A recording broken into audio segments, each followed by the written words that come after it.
যেমন আপনাদেরকে বলছি, আমার মা বোনদেরকেও বলে যাচ্ছি, আপনারা যদি ইসলামের জন্য ঐক্যবদ্ধ হয়ে যান, আপনারা যদি বলেন এই বাংলাদেশে নারীদের নিরাপত্তা, গত 52 বছর যারা শাসন করেছে নারীদের নিরাপত্তা দিতে পারে নাই।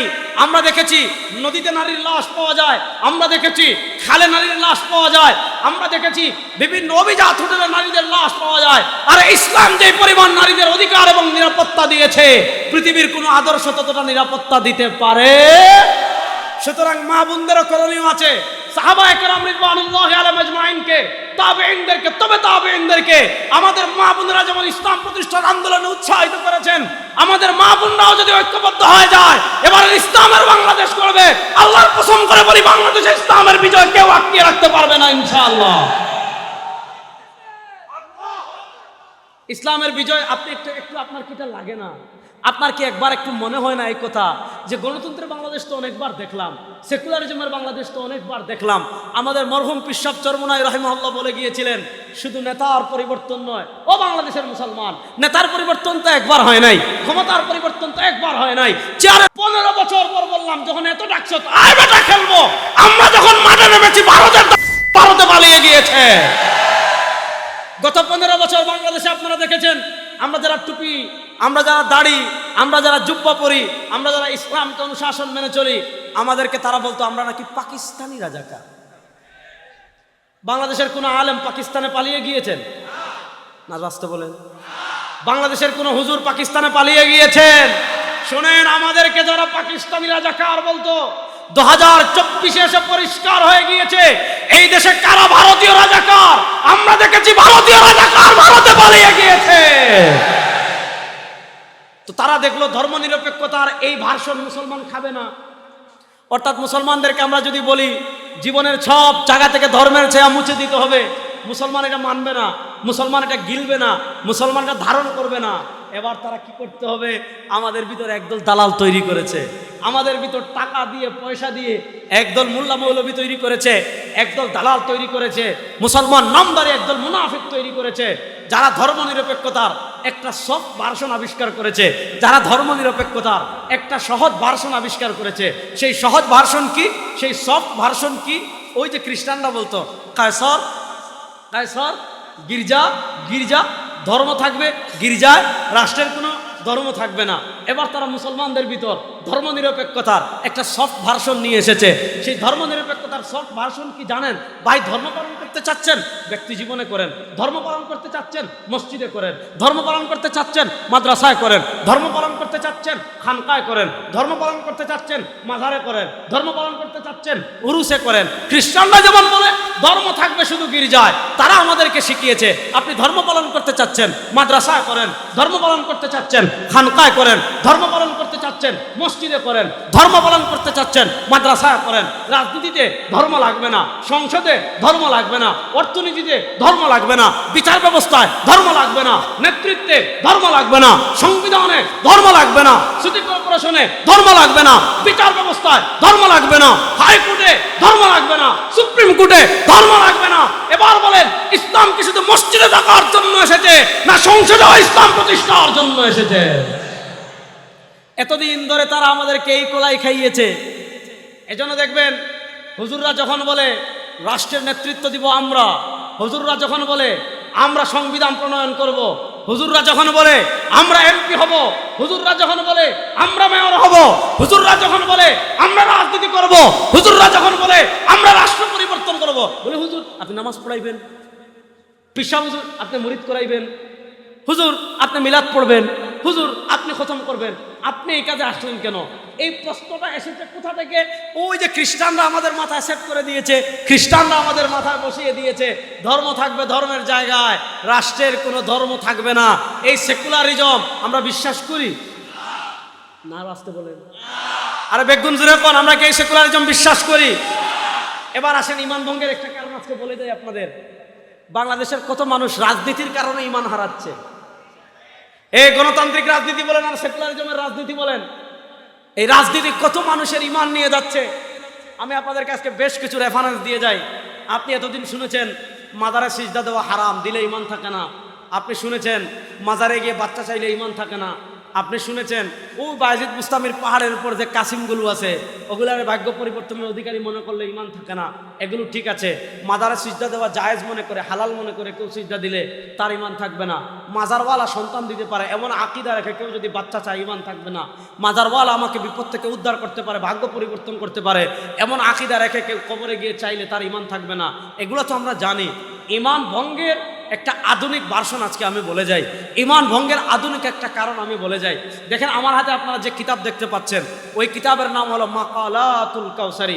আমাদের জাতীয় মসজিদের খতিব মাওলানা মোহাম্মদ আব্দুল মালিক হাফিজাহুল্লাহ, আমার উস্তাদ মুহতারাম, তার শেখ হলেন, তার উস্তাদ হলেন Sheikh Abdul Fattah Abu Ghudda রহিমাহুল্লাহ। Sheikh Abdul Fattah Abu Ghudda রহিমাহুল্লাহ ইন্তেকাল করেছেন 1417 হিজরিতে। আর Sheikh Abdul Fattah Abu Ghudda রহিমাহুল্লাহর উস্তাদ হলেন আল্লামা জাহিদ কাউসারি রহিমাহুল্লাহ, তিনি ইন্তেকাল করেছেন 1371 হিজরিতে। আল্লামা জাহিদ কাউসারি রহিমাহুল্লাহ এত বড় আলেম ছিলেন, যারা আমাদের আকীদার দিকে আঙ্গুল তুলেছে তিনি তাদের কোমর ভেঙে দিয়েছেন, যারা আমাদের মাযহাবের দিকে আঙ্গুল তুলেছে তিনি তাদের কোমর ভেঙে দিয়েছেন, যারা আমাদের ইমাম আজম আবু হানিফা রহিমাহুল্লাহর দিকে আঙ্গুল তুলেছে তিনি তাদেরও কোমর ভেঙে দিয়েছেন। তো আল্লামা কাউসারি রহিমাহুল্লাহ অনেকগুলো ছোট ছোট ছোট ছোট মাকালা লিখেছেন। আল্লামা জাহিদ কাউসারি রহিমাহুল্লাহ অনেকগুলো ছোট ছোট ছোট ছোট প্রবন্ধ লিখেছেন। ওই আল্লামা কাউসারি রহিমাহুল্লাহর প্রবন্ধগুলো একসাথে এই যে মাকালাতুল কাউসারি নামে ছেপেছে। অর্থাৎ এই মাকালাতুল কাউসারির ভিতর আল্লামা জাহিদ কাউসারি রহিমাহুল্লাহ ছোট ছোট যতগুলো মাকালা লিখেছেন সব মাকালা এখানে একসাথে ছাপানো হয়েছে। আমি তো সবটা পড়তে পারবো না। 278 নম্বর পৃষ্ঠায় আল্লামা জাহিদ কাউসারি রহিমাহুল্লাহ তার মাকালাতুল কাউসারির 278 নম্বর পৃষ্ঠায় একটা শিরোনাম দিয়েছেন হুকমু মুহাওয়ালাতি ফাসলি দ্বীন আনিদ দাওলা। আল্লামা কাউসারি রহিমাহুল্লাহ একটা শিরোনাম দিয়েছেন হুকমু মুহাওয়ালাতি ফাসলি দ্বীন আনিদ দাওলা।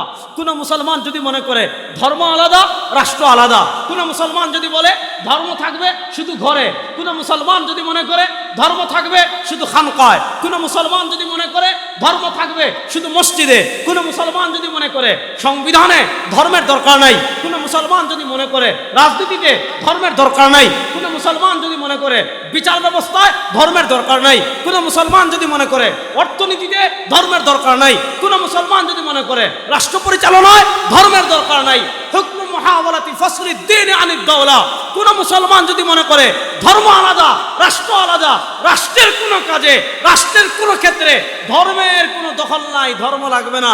আল্লামা কাউসারি রাহিমাহুল্লাহ তার হুকমু মুহাওয়ালাতি ফাসলি দ্বীন আনিদ দাওলা এই কিতাবে লিখেছেন ফাল মুসলিমু ইযা তালাবা বিমিসলি যালিকা ফি সালামাতি আকলি।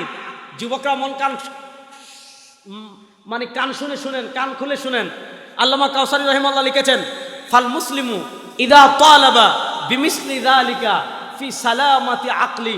কোন মুসলমান যদি সুস্থ মস্তিষ্কে এটা মনে করে রাজনীতিতে ইসলাম লাগবে না, অর্থনীতিতে ইসলাম লাগবে না, ওই যে আমাদের শাহবাগী সুশীলরা যেভাবে বলে টকশোতে বসে যে রাজনীতিতে ইসলাম কেন, অর্থনীতিতে ইসলাম কেন, বিচার ব্যবস্থা ইসলাম কেন, রাষ্ট্র পরিচালনা ইসলাম কেন, সংসদে ইসলাম কেন। ফাল মুসলিমু ইযা তালাবা বিমিসলি যালিকা ফাল মুসলিমু ইযা তালাবা বিমিসলি যালিকা ফি সালামাতি আকলিহি।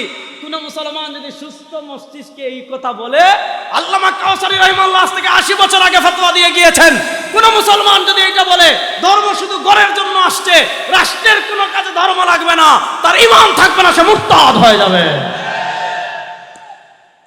তাহলে বলেন রাষ্ট্রের সব কাজে ইসলাম প্রতিষ্ঠার প্রয়োজন আছে না নাই? এই চট্টগ্রামের মুসলমান বেগবুঞ্জুরা বলেন প্রতিষ্ঠার প্রয়োজন আছে না নাই? তাহলে পরিবর্তিত বাংলাদেশের সংসদে আপনারা ইসলামকে দেখতে চান কি চান না? বিচার ব্যবস্থা ইসলামকে দেখতে চান কি চান না? আরে সেকুলারিজমের বাংলাদেশ দেখেছি, ডেমোক্রেসির বাংলাদেশ দেখেছি, সব বাংলাদেশের খেলা শেষ হয়ে গিয়েছে। 2025-এর বাংলাদেশ ইসলামের বাংলাদেশ হবে ইনশাআল্লাহ। তাহলে বলেন রাষ্ট্রের সব জায়গায় ধর্মের প্রয়োজন আছে না নাই?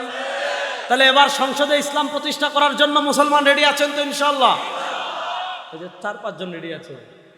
সংসদে ইসলাম প্রতিষ্ঠার জন্য রেডি আছেন তো ইনশাআল্লাহ? যদি পীর সাহেব চরমুনাই বাংলাদেশের সব ইসলামী দলকে নিয়ে ঐক্যবদ্ধভাবে আপনাদেরকে ডাক দেন, ও বাংলাদেশের যুবক, ও বাংলাদেশের তরুণ, ও বাংলাদেশের মুসলমান, যদি পীর সাহেব চরমুনাই সহ ইসলামী নেতৃবৃন্দ ঐক্যবদ্ধ হয়ে আপনাদেরকে ডাক দেন, আর সেকুলারিজম চাই না, আর ডেমোক্রেসি চাই না, আর মানুষের তন্ত্রমন্ত্র গণতন্ত্র চাই না, এবার ইসলামের বাংলাদেশ গড়ব। ইসলামের বাংলাদেশ গড়ার জন্য প্রস্তুত আছেন তো সবাই ইনশাআল্লাহ?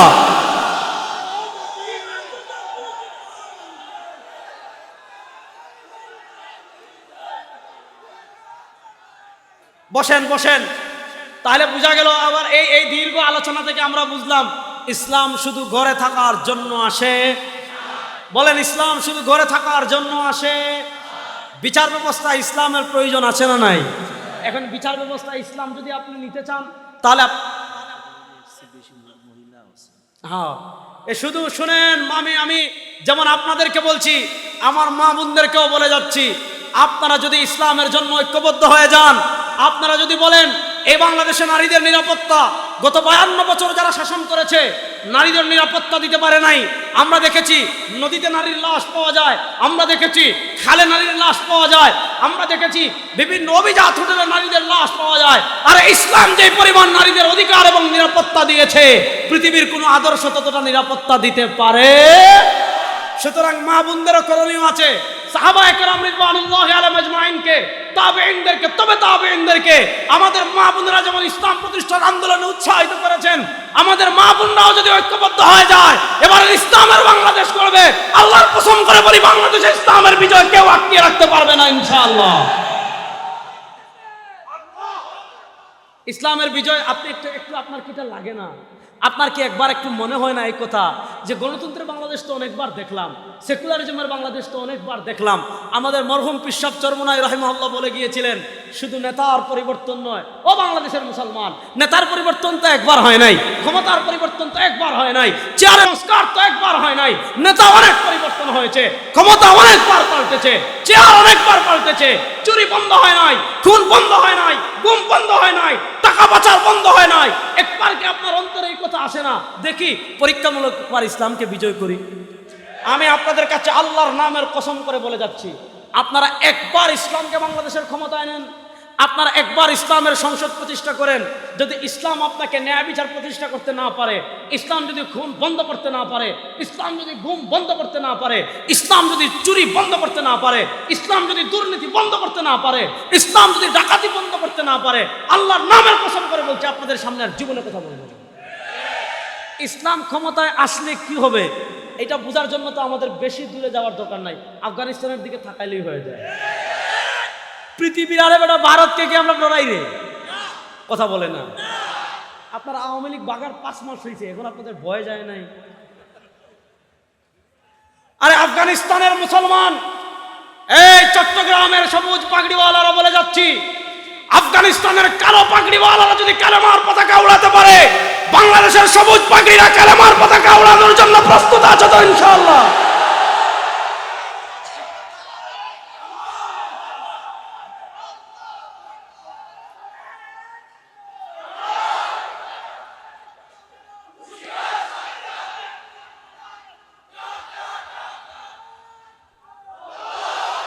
আমরা পৃথিবীর কোন আধিপত্যবাদকে ভয় পাই?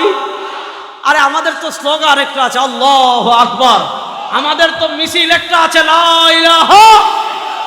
আরে আমরা তো সেই জাতি, আল্লাহ দুনিয়াতে যত নবী পাঠিয়েছেন, যত রাসূল পাঠিয়েছেন, আল্লাহ কোরআনে বলেছেন, ওয়া মা আরসালনা মিন ক্বাবলিকা মির রাসূলিন ইল্লা নূহি ইলাইহি আন্নাহু লা ইলাহা ইল্লা আনা ফা'বুদুন। আমার নবীর প্রথম স্লোগান ছিল, ইয়া আইয়ুহান নাস কুলু লা ইলাহা ইল্লাল্লাহ তুফলিহুন। আমরা কারো বাপের স্লোগান দেই না, আমরা কারো নেত্রীর স্লোগান দেই না, আমরা যেমন খানকায় স্লোগান দেই লা ইলাহা ইল্লাল্লাহ, এখন থেকে রাত পথে জয় বাংলা কোন স্লোগান না, আমাদের স্লোগান হবে লা ইলাহা ইল্লাল্লাহ। আমাদের স্লোগান হবে লা ইলাহা, লা ইলাহা ইল্লাল্লাহ আমাদের জাতীয় স্লোগান হোক, চান কি চান না? লা ইলাহা ইল্লাল্লাহকে জাতীয় স্লোগান বানাতে হলে সংসদে ইসলামকে নিতে হবে। রেডি আছেন তো মুসলমান? আসেন তাহলে আমরা বুঝা গেল মূল কথার পয়েন্ট হারাইয়েন না। মূল কথা হলো ইসলাম শুধু মসজিদে থাকার জন্য আসে নাই। মসজিদে নামাজ পড়বেন কেমনে, এই বিধান যেমন ইসলামে আছে। খানকায় জিকির করবেন কেমনে, ওই বিধান যেমন ইসলামে আছে। দোকানে ব্যবসা করবেন কেমনে, ওই বিধান যেমন ইসলামে আছে।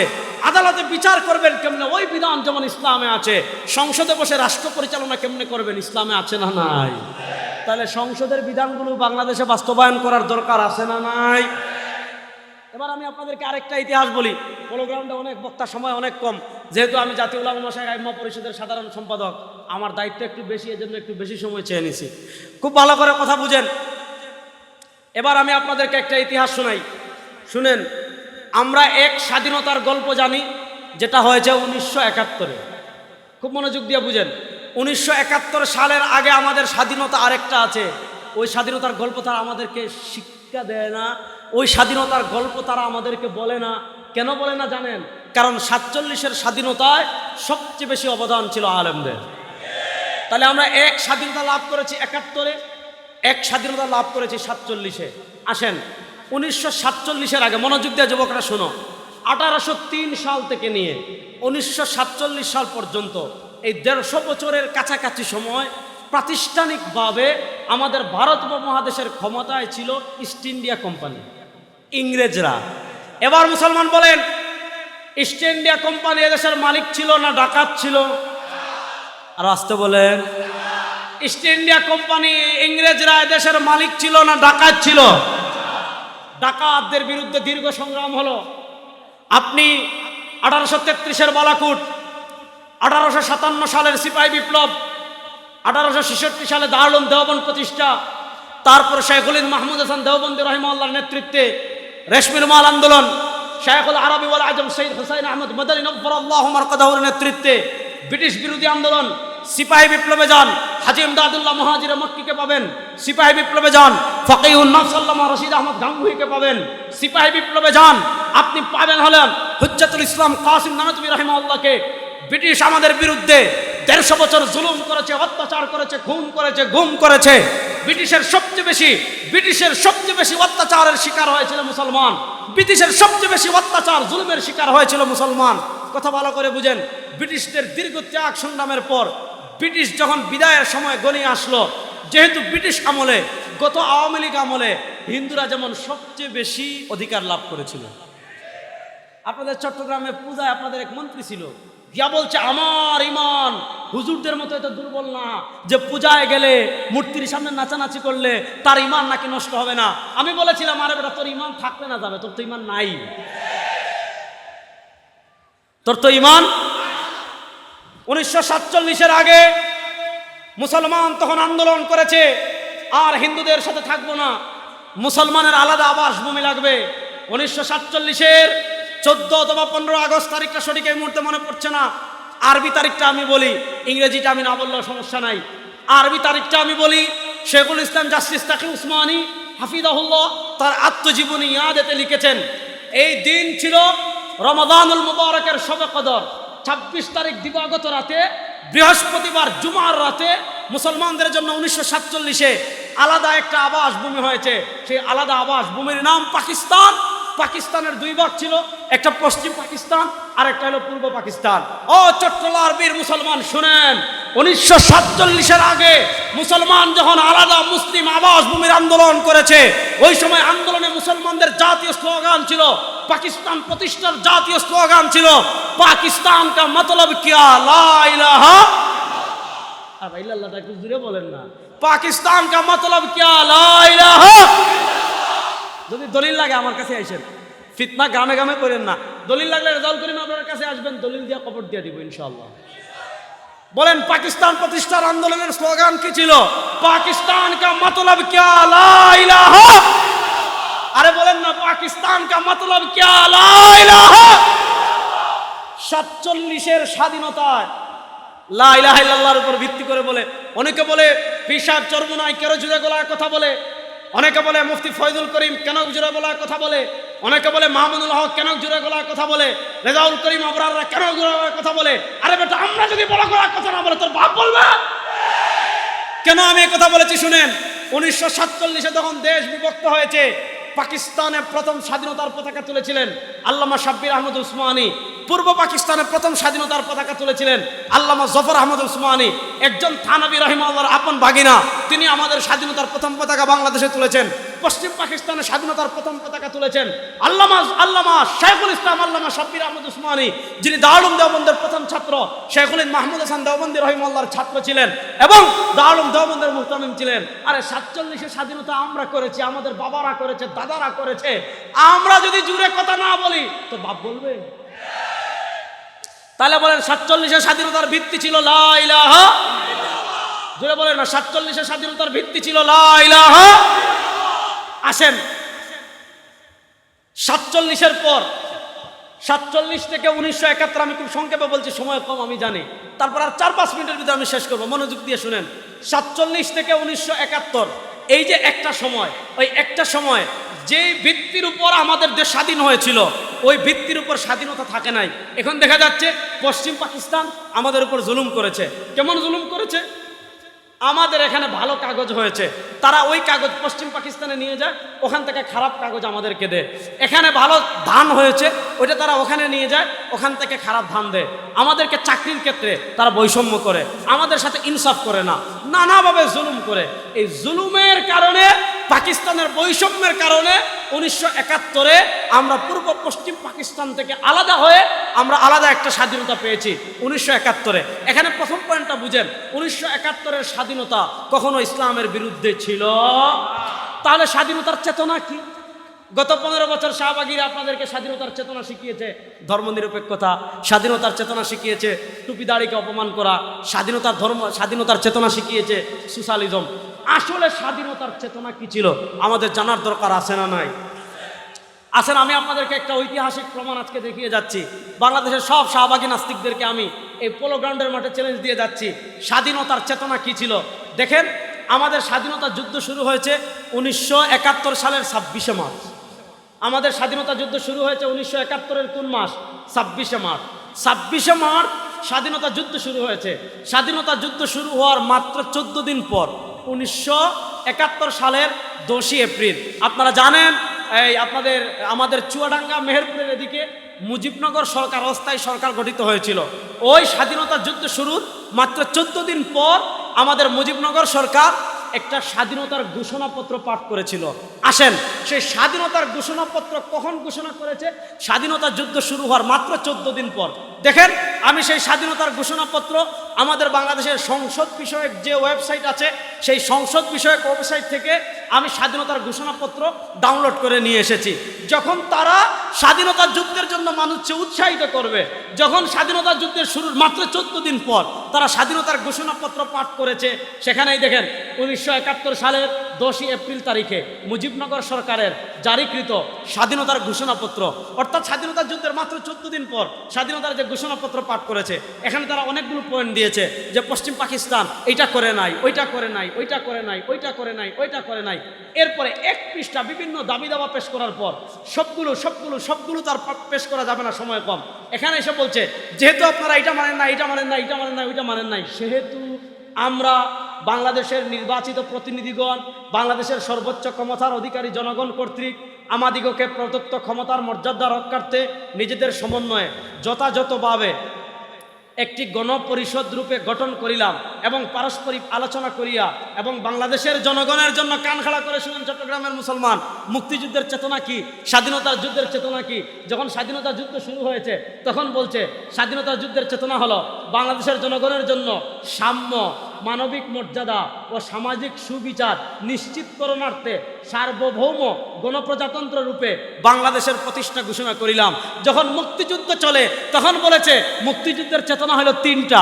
একটা হলো সাম্য, বলেন একটা হলো, আরে জুড়ে বলেন না, বেগুন জুড়ে কন, একটা হলো, আরেকটা হলো মানবিক মর্যাদা, আরেকটা হলো মানবিক মর্যাদা, তারপর লিখেছে সামাজিক সুবিচার।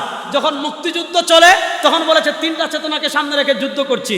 একটা হলো স্বাধীনতার ঘোষণাপত্রে লিখেছে 3টা চেতনাকে সামনে রেখে যুদ্ধ করছি, সাম্য, মানবিক মর্যাদা, সামাজিক ন্যায় বিচার। আসেন, আমরা 16 ডিসেম্বর স্বাধীন হইলাম, যুদ্ধ করার সময় বলে মুক্তিযুদ্ধের চেতনা 3টা, একটা সাম্য, আরেকটা মানবিক মর্যাদা, আরেকটা সামাজিক সুবিচার। যুদ্ধ শেষ, 1971 সালের 16 ডিসেম্বর আমরা স্বাধীন হলাম। স্বাধীনতার 1 বছর পর আমাদের সংবিধান লিখেছে ভারতে। কোথায় লিখেছে? এই পয়েন্টটা প্রথম মাথায় রাখবেন, সংবিধান লিখেছে কোথায়? আসেন, যখন যুদ্ধ চলে তখন বলে সাম্য, মানবিক মর্যাদা, সামাজিক ন্যায় বিচার। যুদ্ধ শেষ হয়েছে, যুদ্ধের 1 বছর পর আমাদের সংবিধানের 1 নম্বর পৃষ্ঠায় আসেন মুক্তিযুদ্ধের চেতনা কি লিখে, আমরা অঙ্গীকার করিতেছি যে যে সকল মহান আদর্শ আমাদের বীর জনগণকে জাতীয় মুক্তি সংগ্রামে আত্মনিয়োগ ও বীর শহীদদিগকে প্রাণোৎসর্গ করিতে উদ্বুদ্ধ করিয়াছিল, জাতীয়তাবাদ, সমাজতন্ত্র, গণতন্ত্র ও ধর্মনিরপেক্ষতার সে সকল আদর্শ এই সংবিধানের মূলনীতি হইবে। দেখেন, যখন যুদ্ধ চলে তখন বলে তিনটা: সাম্য, মানবিক মর্যাদা, সামাজিক ন্যায় বিচার। আর যুদ্ধ শেষ হওয়ার পর ভারতে গিয়ে লেখে আমাদের মুক্তিযুদ্ধের চেতনা নাকি সমাজতন্ত্রবাদ। সমাজতন্ত্রবাদ বুঝছেন? সমাজতন্ত্রবাদকে ইংরেজিতে বলে সোশ্যালিজম। সোশ্যালিজম মানে কি? ব্যক্তি মালিকানা কোনো জিনিস নাই। আপনি চাকরি করে টাকা কামাচ্ছেন, এই টাকার মালিক হবে রাষ্ট্র। আপনি প্রবাসে টাকা কামাচ্ছেন, এই টাকার মালিক হবে রাষ্ট্র। আপনি জমি কিনেছেন, আপনার মালিকানা না, আপনার জমিনের মালিক রাষ্ট্র। আপনি টাকা কামাচ্ছেন, আপনার টাকার মালিক রাষ্ট্র, আপনার ব্যাংক ব্যালেন্সের নামে রাষ্ট্র। এই সোশ্যালিজম কোনো মানুষের আদর্শ হতে পারে না, এটা জানোয়ারদের মাতকুরদের আদর্শ। ওই আদর্শ আর বাংলাদেশে চলবে না ইনশাআল্লাহ। এক নম্বর লিখেছে মুক্তিযুদ্ধের আদর্শ সোশ্যালিজম, তারপরে আরেকটা লিখেছে ধর্মনিরপেক্ষতা। ওই ধর্মনিরপেক্ষতা মানে এতক্ষণ আমি বুঝালাম রাষ্ট্রের কোনো ধর্ম লাগবে না, অর্থনীতির ধর্ম লাগবে না, বিচার ব্যবস্থায় ধর্ম লাগবে না, সংবিধানে ধর্ম লাগবে না, সংসদে ধর্ম লাগবে না। ধর্ম থাকবে খানকায়, ধর্ম থাকবে মসজিদে, ধর্ম থাকবে মাজারে। প্রশ্ন হলো ভাই, এই যে তুমি লেখলা যে ধর্মনিরপেক্ষতার জন্য আমার ভাইয়েরা যুদ্ধ করেছে, যখন স্বাধীনতার যুদ্ধ ঘোষণাপত্র পাঠ করেছিলা, ধর্মনিরপেক্ষতা কোথায় ছিল? সুতরাং ধর্মনিরপেক্ষতা মুক্তিযুদ্ধের চেতনা আমরা মানি না। না ঠিক আর আসতে বলে আপনারা ঠিক বললেও ঠিক, বেঠিক বললেও ঠিক। আমাদের চেতনা একমাত্র ইসলাম, ইসলামের বাইরে কোন চেতনা আমরা মানি না। 92% মুসলমান কোন চেতনার বাইরে মানতে চায়। আসেন তাহলে এই যে 92% মুসলমান, আপনারা অন্তর্বর্তীকালীন সরকার ক্ষমতায় এসেছেন, আপনারা সংবিধান সংশোধনের কথা বলছেন, সংস্কারের কথা বলছেন, আমরা কিভাবে কি করবেন সেটা ইসলামী আন্দোলন জানাবে। সেটা কি করবেন আমাদের ইসলামী আন্দোলন প্রাতিষ্ঠানিকভাবে জমা দিয়ে এসেছে, কিন্তু শেষ। আল্লামা ওবায়দুল্লাহ হামজা হাফিজুল্লাহ চলে আসছেন, যেখানে সূর্য উঠে যায় সেখানে আর মোমবাতির কোনো দাম নাই। আমাদের সূর্য চলে আসছেন। আমি আলোচনা শেষ করছি। আপনারা সংবিধান সংশোধন যা ইচ্ছা তা করেন, কিন্তু ধর্মনিরপেক্ষতাকে বাদ দিয়ে আল্লাহর উপর পূর্ণ আস্থা এবং বিশ্বাস আমাদের সংবিধানে আবার যুক্ত করতে হবে। এই দাবির সাথে আপনারা একমত আছেন না? ইনশাআল্লাহ আমরা ধর্মনিরপেক্ষতা আমাদের সংবিধানে আর দেখতে চাই। শেষ কথা বলে যাচ্ছি, ছোট্ট একটা রিসালা দেখিয়ে যাই। এটা আজকে আর পড়লাম না, সামনে পড়বো। ভোটারের দায়িত্ব, ভোট সম্পর্কে শরীয়তের নির্দেশ। এই বই লিখেছেন আল্লামা শামসুল হক ফরিদপুরি রাহিমাহুল্লাহ। 52 বছর চোর, ডাকাত, বদমাশ, লাঠিয়াদের ভোট দিয়েছেন। যারা আপনার টাকা চুরি করেছে, আপনি মাথার গাম পায়ে ফেলে টাকা ব্যাংকে রেখেছেন, ব্যাংক লুটতরাজ করেছে। আপনি মাথার গাম পায়ে ফেলে টাকা কামিয়ে শেয়ার বাজারে রেখেছেন, শেয়ার বাজারে লুটতরাজ করেছে। ওই চোর, ডাকাত, চাঁদাবাজদের বাংলাদেশের মানুষ আর ক্ষমতায় দেখতে চায় না। পীর সাহেব চরমনাই সহ ইসলামের নেতৃবৃন্দ যদি আপনাদেরকে ঐক্যবদ্ধ ডাক দেন, এবার ইসলামের বাংলাদেশ হবে। চট্টগ্রামের মুসলমান প্রস্তুত আছেন তো ইনশাআল্লাহ? আর কোন তন্ত্রমন্ত্র আমরা দেখতে চাই? আল্লাহ তাআলা ইসলামের বাংলাদেশ গড়ার জন্য ঘাম ঝরানোর তৌফিক আমাদেরকে দান করেন। ইসলামী আন্দোলনের নেতা কর্মীরা প্রস্তুত আছেন তো ইনশাআল্লাহ? নতুন বাংলাদেশে ইসলামকে বিজয় করবই করব ইনশাআল্লাহ। নাসরুম মিনাল্লাহ, ফাতুন করিম। আসসালামু আলাইকুম।